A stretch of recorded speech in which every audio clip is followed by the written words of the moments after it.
হিউমের ক্ষেত্রে উনি বলছেন যে আমাদের সমস্ত সোর্স অফ ইনফরমেশন বা নলেজ প্রাথমিক উৎস হচ্ছে ইমপ্রেশন এবং আইডিয়াস। কার্য থাকিলে কারণ থাকিতে হইবে এবং সেই কারণটা আমরা যেভাবে ভাববো সেটাই কারণ, এটা নাও হইতে পারে। যে অ্যারিস্টটলিয়ান লজিক ফলো করলে এটা একটা ইন্ডাকটিভ লজিক, যে সূর্য পূর্ব দিকে উঠে আজকে পর্যন্ত উঠেছে কোটি বছর ধরে, তারপরে কি তুমি গ্যারান্টি দিতে পারো যে আগামীকালের সকালে সূর্য পূর্ব দিকে উঠবে? এটা কিন্তু গাজালিও প্রশ্ন তুলেছিল যে তুমি কি বলে তোমার ইন্দ্রিয়ের উপর ভরসা রাখতে পারো? তাহলে কি হচ্ছে? এটাকে বলে স্কেপটিসিজম। উল্টো ভাবে বললে এটা প্রবাবিলিস্টিক। স্ট্যাটিস্টিক্স অলওয়েজ বলছে যে সায়েন্স ইজ প্রবাবিলিস্টিক, ভুলের চান্স ছাড়া কোনো সায়েন্স হয় না। Science basically still is human. তাহলে তোমার আবেগ খুব গুরুত্বপূর্ণ এবং আবেগকে চাষ করো, আবেগকে কালটিভেট করো।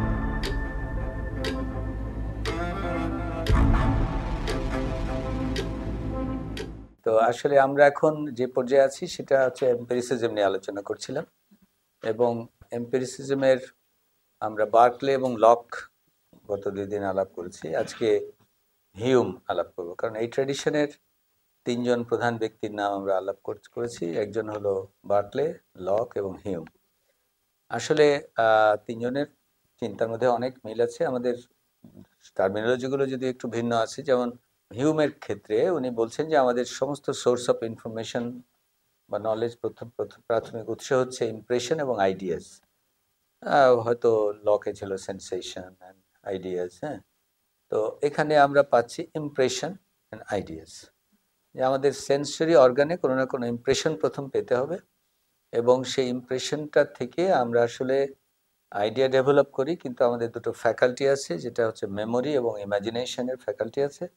মেমোরিতে আমরা প্রিজার্ভ করি, আর ইমাজিনেশন আমাদের অনেক এটাকে পারমুটেশন কম্বিনেশন বিভিন্নভাবে সাজানোর ক্ষমতা দিয়েছে, যে জন্য ওই যে ইমপ্রেশন থেকে আমরা আসলে আইডিয়া ডেভেলপ করতে পারি। হ্যাঁ, এবং মনে আছে যে লকের ক্ষেত্রেও আমরা এই যে প্রাইমারি আইডিয়া, সেকেন্ডারি আইডিয়া ইত্যাদি নিয়ে আলাপ করেছিলাম, এবং লক বলেছিলেন যে আমরা প্রাইমারি আইডিয়াকে জানতে পারি বা প্রাইমারি কোয়ালিটি জানতে পারি। এটা নিয়ে গতদিন যে আলাপটা, গত দিনের আগের দিন আলাপটা করেছিলাম, লক বলছে যে না, সবই হচ্ছে সেকেন্ডারি, তাই না? আমরা যা জানি সবই আমাদের সেন্সরি অর্গানের মধ্যে জানি।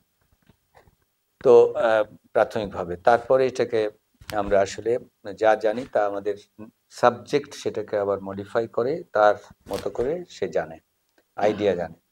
তো এই ক্ষেত্রে হিউমেরও কথা হচ্ছে যে আমি যেটা বিষয়ে ইমপ্রেশন পাই নাই সেন্সরি অর্গানে, আমি যদি কোনো প্রাইমারি ইনফরমেশন না পেয়ে থাকি ইমপ্রেশন, সেটা সম্পর্কে আমার আইডিয়া ডেভেলপ করার ক্ষমতা নেই। বিকজ আমাকে তো মেমোরিতে এবং আনতে হবে। আমি যদি ইমাজিনেশন পরে করিও, কিন্তু সেটা ওই প্রাইমারি যে ইমপ্রেশনটা রয়েছে প্রাথমিক, সেই ইমপ্রেশনগুলো জানা না থাকলে, আমরা যেটা বলেছিলাম গত দিনে উদাহরণে, যে আমি যদি একটা বলি হাতির কান কুলোর মতো, তো কুলোর ইমপ্রেশন আমার থাকতে হবে, তাইলে আমি হাতির কানে যেতে পারবো, ইমাজিন করতে পারবো। হ্যাঁ, নাহলে আমি বলতে পারবো না যে আমি আসলে ইমপ্রেশন যেটা জানি না সেটা কখনো যাবে না। সুতরাং ওই ব্যাপারে বার্কলে আর লক হিউমের মধ্যে কোনো আসলে বেসিক তফাৎ নেই, যদিও টার্মিনোলজির তফাৎ আছে, কিছু কিছু ডিটেলের তফাৎ আছে। এবং সেইখানে যে যখন ইমাজিন করা হয় মেমোরি থেকে ইমাজিনেশনে, এবং ইমাজিনেশনে আসলে একটা যখন আমি মেমোরি থেকে আনি বা ইমপ্রেশন থেকে আমি যখন আনি, তো উনি বলছেন যে ইমাজিনেশনে যদিও আমরা মনে করি যে আমরা খুব র্যান্ডমলি ইমাজিন করতে পারি, একটা ঘটনার সঙ্গে একটা ঘটনা, একটা মেমোরির সঙ্গে একটা মেমোরি, একটা সেন্টেন্সের সঙ্গে র্যান্ডমলি করার ক্ষমতা আমাদের রয়েছে, কিন্তু যতটা আমরা মনে করি ততটা আমাদের আসলে প্র্যাকটিক্যালি ঘটে না। এটা খানিকটা নিউটনের মানে ফোর্সের মতো, যে বস্তুগুলো পরস্পরকে আকর্ষণ করে বস্তুর মধ্যে, এটা বা ল অফ গ্র্যাভিটেশনের মতো যে বস্তুগুলো অ্যাট্রাকশন করে গ্যালিলিও, ওরকম ভাবে আমাদের আসলে একটা চিন্তা আর এক চিন্তাকে আকর্ষণ করে।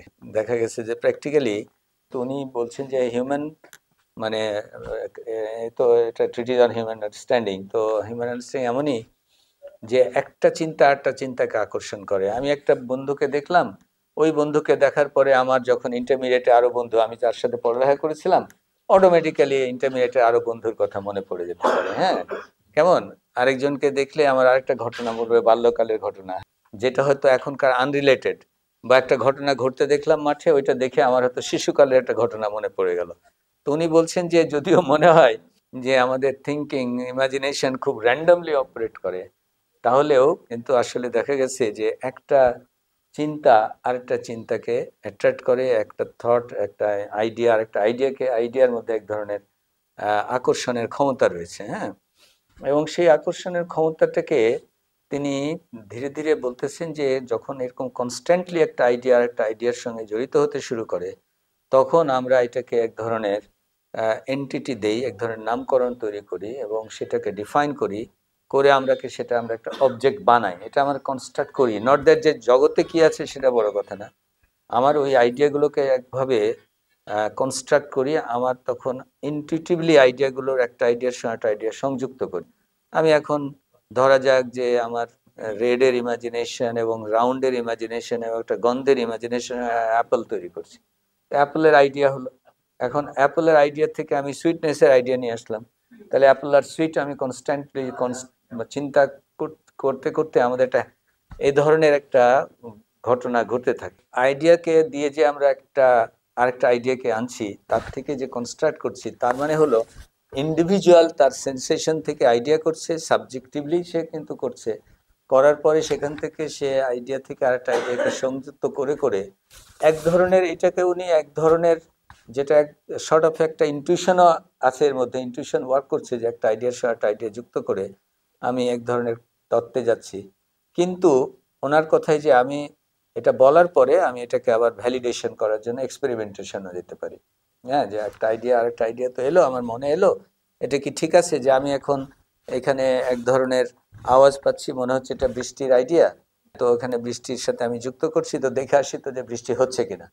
তাহলে উনি বলছেন যে এই যে থিওরি অফ নলেজ, যেটা হিউমের ভাষায় যে থিওরি অফ নলেজটা তৈরি হচ্ছে, সেটা হচ্ছে যে নলেজটা আসলে হচ্ছে কনস্ট্যান্টলি এই ধরনের একটা ইনটুইটিভ এক ধরনের অভিজ্ঞতা থেকে, সেন্সেশন স্টার্টিং পয়েন্ট কিন্তু ইমপ্রেশন, ইমপ্রেশন থেকে আমি এক ধরনের মানে ইনটুইটিভ কনক্লুশনে যাচ্ছি, কিন্তু আবার সেটাকে আমি এক্সপেরিমেন্টেশন ভ্যালিডেশন করছি।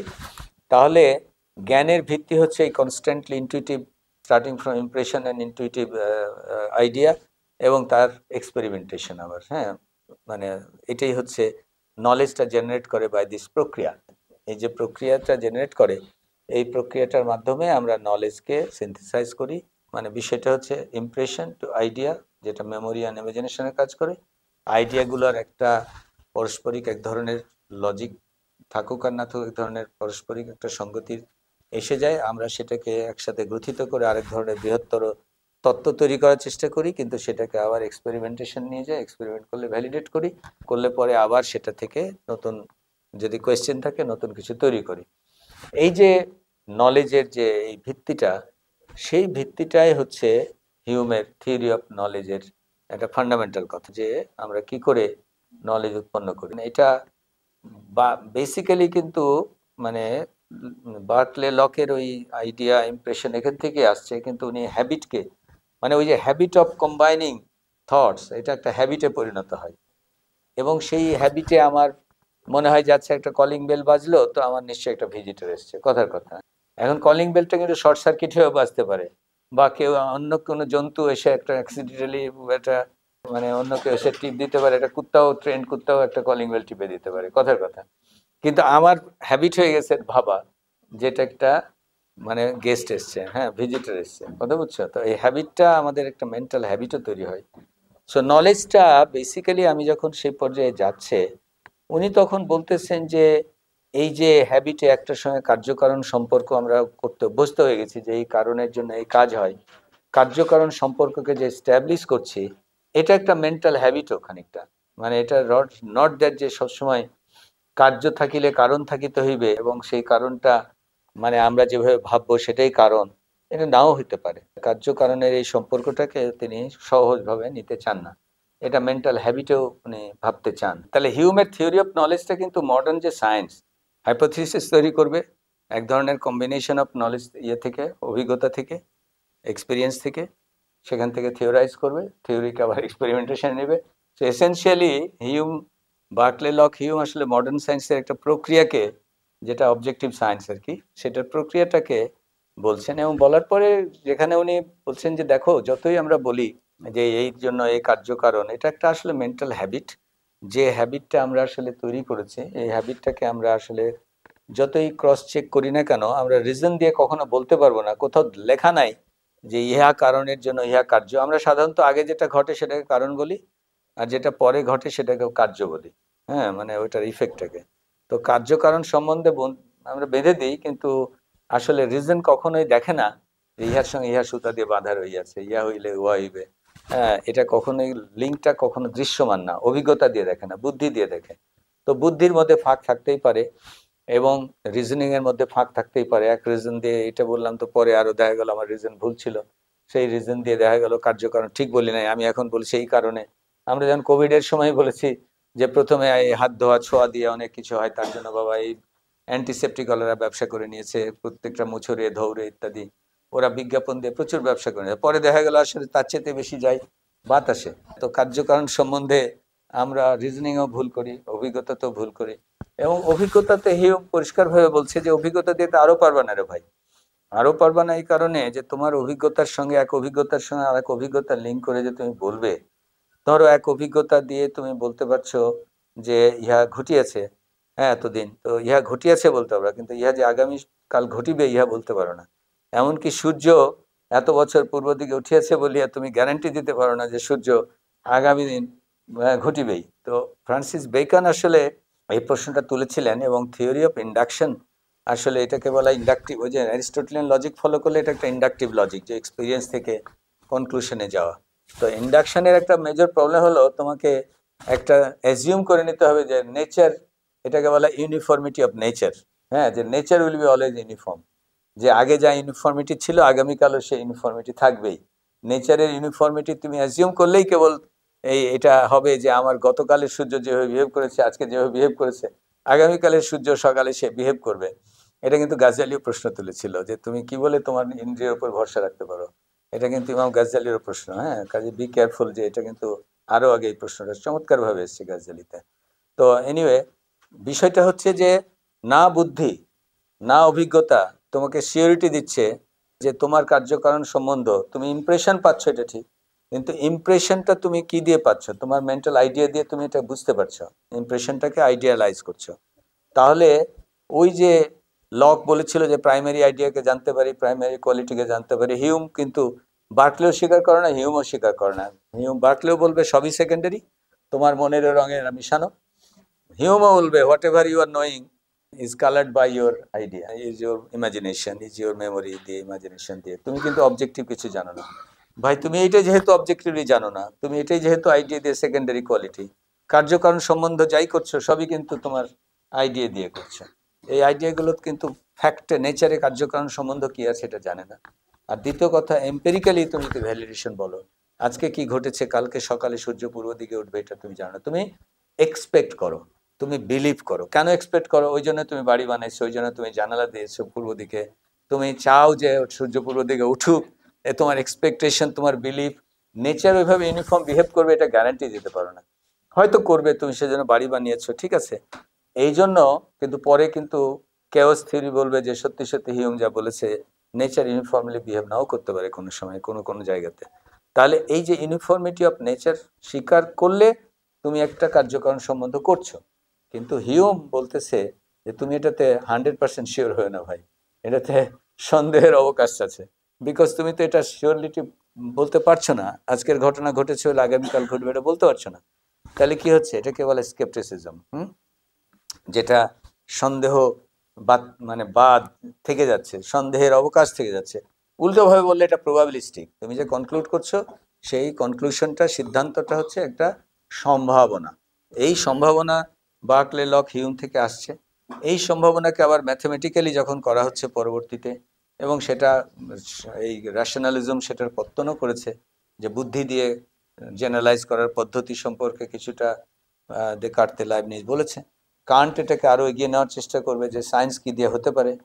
লক, বার্কলে, হিউম এবং বা দেকার্তে, লাইবনিজ, স্পিনোজাকে এক করার চেষ্টা করা হবে কান্টে। আমরা আগামী দিন যাবো সেটাই। কিন্তু পরবর্তী সায়েন্স ডেভেলপ করেছে কিন্তু based on this kind of empiricism combined with rational thinking using mathematics, মানে পার্টিকুলারলি স্ট্যাটিস্টিক্সকে আরো বেশি প্রয়োগ করা হয়েছে ফর জেনারেলাইজেশন। হ্যাঁ, এবং সেইখানে কিন্তু স্ট্যাটিস্টিক্স অলওয়েজ বলছে যে সায়েন্স ইজ প্রবাবিলিস্টিক, সায়েন্সে পি ভ্যালু থাকবে, হাজার অবজার্ভ করো, N value, number of observation unlimited করলেও তোমার P value less than 0.000 lakh crore জিরোর পরে হলো 1 থাকবে। ভুলের চান্স ছাড়া কোনো সায়েন্স হয় না। ভুলের চান্স অবজারভেশনাল সায়েন্স ভুলে থাকবেই, এম্পিরিক্যাল সায়েন্স। এটা কিন্তু এথিক্স না, এস্থেটিক্স না, এটা কিন্তু আলাদা ইস্যু। এটা কিন্তু অবজারভেশনাল, ওই যে রিজন টু বিলিভ যেটা আমরা বলেছি, হ্যাঁ, একটা মনে আছে কথাগুলো। তো এই যে পয়েন্ট, তাহলে science basically still is human, মানে ইন এ সেন্স স্কেপটিসিজম থেকে এটা বেরোতে পারে না। হ্যাঁ, এবং হিউম ওই জিনিসটা বলছে যে দেখো, আমি যতই অবজার্ভ করি না কেন, আমার এই বিষয়টা একটা স্কেপটিসিজমের মধ্যে থাকতেই হবে, যে আমি 100% শিওরিটির সঙ্গে বলতে পারবো না। এবং আমি বলতেছি আমার ইন্ডিভিজুয়াল থেকে, তুমি তোমার এই যে আমরা একটু আগে লিবারাল ফিলসফি মানে আলাপ করছিলাম, লিবারালিজম, ওখানেও কিন্তু ইন্ডিভিজুয়াল ফান্ডামেন্টাল খেয়াল রাখতে হবে, ইন্ডিভিজুয়াল অটোনমি, ইন্ডিভিজুয়াল লিবার্টি, এই ইন্ডিভিজুয়াল গুলো আসছে কিন্তু এখান থেকে। হ্যাঁ, কারণ তুমি যা অবজার্ভ করছো, আরেকজন অবজার্ভ করছে, আরেকজন অবজার্ভ করছে, ও তো তার ইমপ্রেশন, তার আইডিয়া অবজার্ভ করছে। তাহলে কিভাবে সায়েন্স গড়ে উঠছে? গড়ে উঠছে তুমি আমি যখন একটা কমন মেথোডোলজি দিয়ে অবজার্ভ করছি, সেই অবজারভেশন যখন যতটা মিলিত হচ্ছে, তারপরে আস্তে আস্তে আমি একটা পাবলিশ করছি, তুমি একটা পাবলিশ করছো, উনি একটা করছে, তারপরে একটা রিভিউ আর্টিকেল হচ্ছে বা একটা কমিটি তৈরি হচ্ছে। কমিটি বলতেছে যে এইরকম হলে তোমার ডায়াবেটিস, এটা হলে তোমার একটা অপারেশনাল ডেফিনিশন করছে, এটা হলে তোমার ডিমেনশিয়া, এটা হলে অ্যাংজাইটি, এটা হলে ডিপ্রেশন, এটা হলো তোমার কার্ডিওভাস্কুলার ডিজিজ। এই যে অবজেক্টিভ জাজমেন্ট, সেই জাজমেন্টটা কিন্তু কি থেকে হচ্ছে? তোমার ইন্ডিভিজুয়াল অবজারভেশনকে তুমি জেনারেলাইজ করছো, অথবা তোমার গ্রুপ জেনারেলাইজ করছে বাই মেথড। সেই মেথডকে কিন্তু প্রকাশ করতে হবে যে কি মেথডে তুমি বলছো। তোমার ইনটুইশন তোমার নিজের মধ্যে থেকে গেলে হবে না, তোমাকে কিন্তু ক্লিয়ারলি বলতে হবে কি মেথডে তুমি বলেছো। আরেকজন বলবে, এবং জার্নালগুলো তোমাকে পাবলিশ যেখানে করছো, সে তোমার কাছে আরো ডিমান্ড করতে পারে, আরো ডিটেল দাও, আমাকে জানাও, হ্যাঁ, যে কি দিয়ে করছো। আরেকজন করবে, একজন করবে, করতে করতে যখন কনসেনসাস গ্রো করবে, তখন একটা হয়তো আন্তর্জাতিক committee, psychiatric committee, diabetes committee, cardiovascular committee বা বিশ্ব স্বাস্থ্য সংস্থা, তারা তখন কতগুলো জেনারেল ফর্মুলেশনের জন্য অনেক সময় টাস্ক ফোর্স করবে, গ্রুপ করবে। আবার কোনো কোনো সময় মানুষ রিভিউ আর্টিকেল থেকে জেনারেলাইজ করবে। সেখান থেকে উইথ সার্টেন রিজার্ভেশন, এটা কিন্তু ইম্পর্টেন্ট, কারণ হিউম্যান তত্ত্ব বলছে তুমি কিন্তু শিওর না, 100% শিওর না। তুমি তোমার এখনকার পাবলিকেশনে খুবই গুরুত্বপূর্ণ যে আমি কতটা লিমিটেশন কি। কোনো কোনো জার্নাল পরিষ্কার বলে দিবে strength of the article, limitation of the article, একটা বক্স করে বলে দিতে হবে। প্লাস আমাকে পরিষ্কার বলতে হবে যে আমার ভুলের মাত্রা কতটা, আমি কতটা স্যাম্পল নিয়ে কাজ করেছি, কতটা অবজারভেশন করেছি, কি পদ্ধতিতে অ্যানালাইজ করেছি, কি সফটওয়্যার অ্যানালাইজ ইউজ করেছি, ক্লিয়ারলি আমাকে বলতে হবে। তাহলে আমি জানলাম যে ওনার স্ট্রেংথ অফ দ্য এভিডেন্সটা কতটুকু, এবং সেখানে ভুলের মাত্রা কত, আমি যে ওষুধটা প্রয়োগ করব এটা তার strength of the evidence and limitation কি। তো এই যে বিষয়গুলো, এই বিষয়গুলো কিন্তু খুব গুরুত্বপূর্ণ।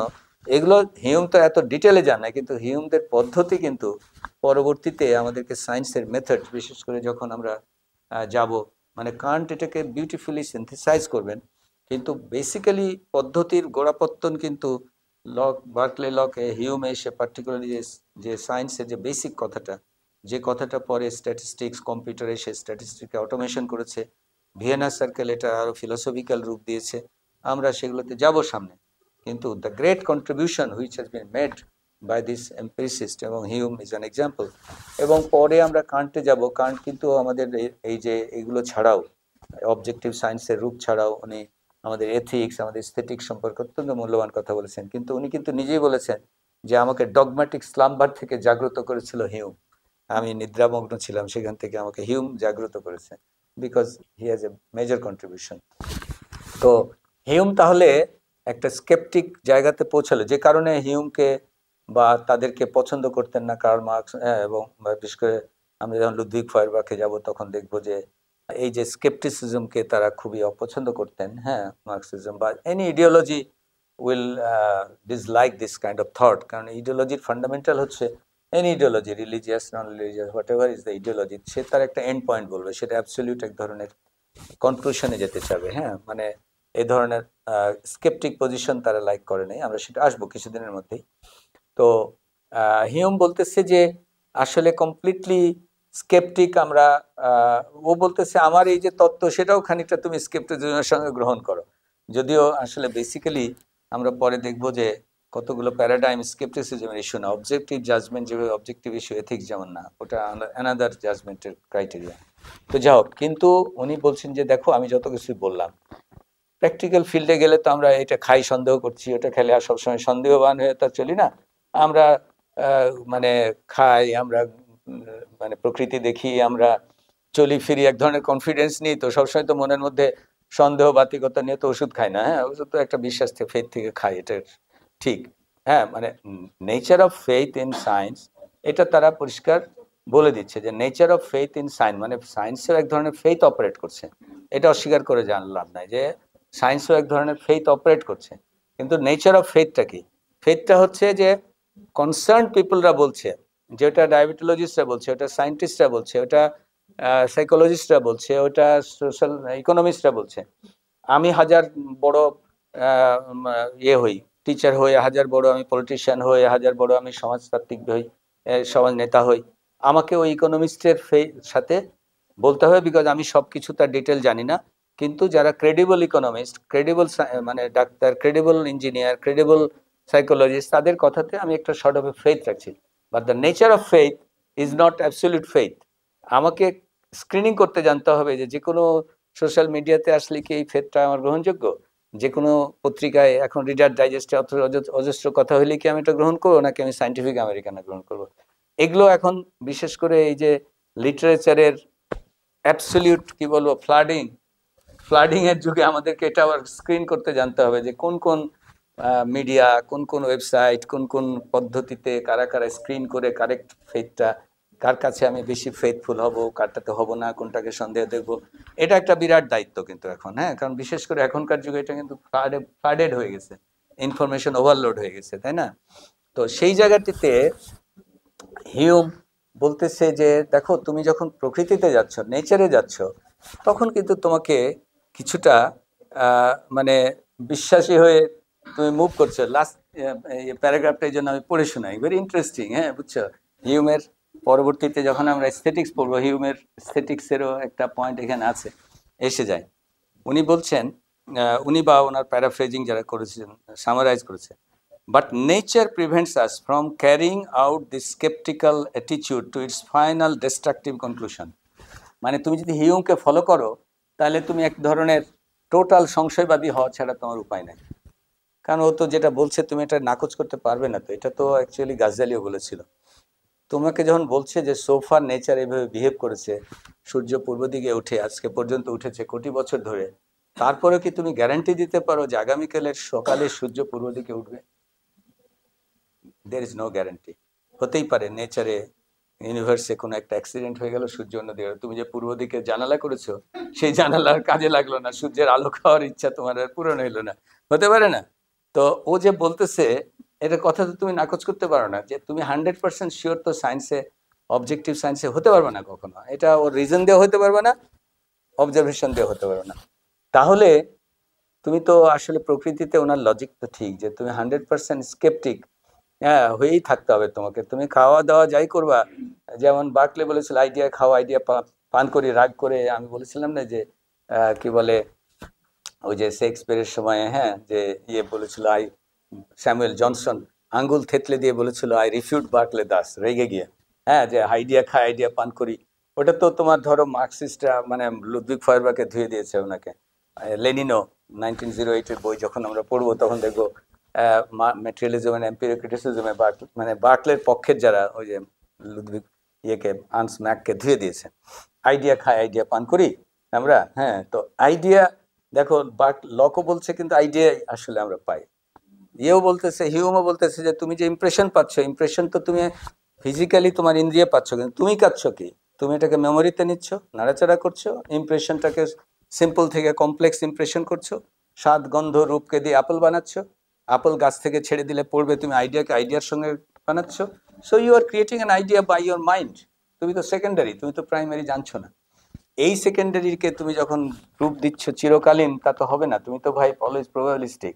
ওই প্রবাবিলিস্টিকের ধারণা, স্কেপটিকের ধারণা প্রবাবিলিস্টিক, প্রবাবিলিটি পরে স্ট্যাটিস্টিক্সে এলো, স্ট্যাটিস্টিকটাকে পি-ভ্যালু করলো, এটাকে সায়েন্সের টুলস তৈরি করলো, কম্পিউটার এসে অটোমেটেড করলো, সফটওয়্যার বানালো, একটা কন্টিনিউয়াম। এই 300 বছর এদের contribution philosophically has been translated into modern science. এটা হলো বুঝতে হবে। কিন্তু ঘটনাটা প্র্যাকটিক্যাল লাইফে তোমাকে কি করবে? প্র্যাকটিক্যাল লাইফে you are not going for any absolute, always sceptic, তাই না? সংশয়বাদী তোমাকে হইতেই হবে, মানে এইটা বলতেছে। তো হিউম বলছে যে দেখো, কিন্তু নেচারের ফোর্স এমন বেশি যে আমাকে সংশয়বাদী হতে দেয় না। So what ever he is saying, উনি বলতেছে যে nature prevents us from carrying out the skeptical attitude to its final destructive conclusion. কারণ destructive মানে আমি কোনো কিছুতে তাহলে বিশ্বাস করি না, হ্যাঁ, regardless of the difficulties, in practice we find that we have to believe all sorts of things, even incompatible things. আমরা অনেক কিছু আমাদেরকে বিলিভ করতে হয়, অনেক কিছু মেলে না তাও বিলিভ করতে হয়। When we go out in the world, the skeptical doubts lose their force. Practical ওয়ার্ল্ডে আমি নাহলে তো আমি রাস্তায় হেঁটে গাড়িতে চড়তেই পারতাম না, তো the sceptical doubts lose their force, we are overwhelmed by our natural feelings and beliefs and we act live in the same way as anyone else. যে তুমি সায়েন্টিস্টও সংশয়বাদী, আরেকজনও সংশয়বাদী না, তোমার একইভাবে আমরা কিন্তু ওই গাড়িটাতে পাশাপাশি বসে পড়লাম, বুঝছেন না, বা খাইলাম। তা ফাইনাল অ্যাডভাইস কি দিচ্ছে হিউমের? Final advice very interesting. Hume's final advice is that one should be skeptical when one has to be. যে আমি এখন বিজ্ঞান করতে বসেছি, আমি এখন একটা এক্সপেরিমেন্ট করতে বসেছি যে এই প্রোডাক্টটা স্বাস্থ্যের জন্য ভালো কি মন্দ, ওই সময় আমি স্কেপটিক্যাল হব, কারণ আমি চেক করব, আমি এটাকে এক্সপেরিমেন্টে নিব। কারণ আমি সন্দেহবাদিকতা না থাকলে যদি শুনে থাকি ইয়া ভালো, যে ওই যে ওরা হানি নিয়ে কাজ করে, মধু ভালো খাওয়ার জন্য, তো ভালো, আমি তাহলে আর করবো না তা না, কিন্তু আমি সন্দেহ করব। তো উনি বলছেন Hume's final advice is that one should be sceptical when one has to be and be a natural believer when one must. কোনো ক্ষেত্রে ন্যাচারাল বিলিভার হইতে হবে। বাসায় গিয়ে যখন খেতে বসবো তখন কিন্তু আর সংশয়বাদী হবো না, ওখানে কিন্তু ন্যাচারাল বিলিভার হবো। আমার বাসার লোক যা খেতে দেয় খেয়ে ফেলবো, বুঝছো, সবসময় সংশয়বাদ হবো না। তো be a natural believer when one must, while realizing that neither of these attitudes has any final justification. কিন্তু বুঝতে হবে যে দুটোরই কোনো ফাইনাল জাস্টিফিকেশন নাই, বিলিভার হওয়ারও কোনো জাস্টিফিকেশন নাই, পুরো স্কেপটিক্যাল হওয়ারও কোনো জাস্টিফিকেশন নাই। তো neither of these has final justification. আমরা জানি না আসলে। In periods when doubts are not being taken seriously, one can go on and examine other aspects of human world.